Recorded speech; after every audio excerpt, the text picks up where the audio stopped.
মনে রাখবেন, রমজানকে যে কদর করে না, রমজানেও যে গুনাহ করে, রমজানেও যে জাহান্নাম থেকে বাঁচার চেষ্টা করে না, রমজানেও যে জান্নাতের আমল করার চেষ্টা করে না,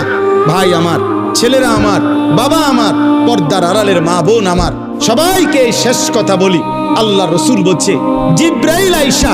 রমজানের শেষ দিন নবীজিকে আইসা বলে গেছে, ইয়া রাসূলুল্লাহ, এত বড় রমজান পেল, ইফতার, সাহারি, তারাবি,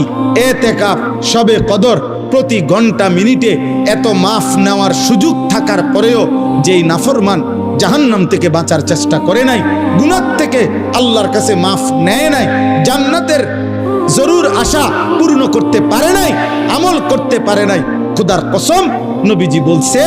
জিব্রাইল আইসা বলছে, ইয়া রাসূলুল্লাহ, এমন নাফরমানের উপরে আল্লাহর লানত, আল্লাহর লানত, লানত, লানত। নবী বলছে আমিন,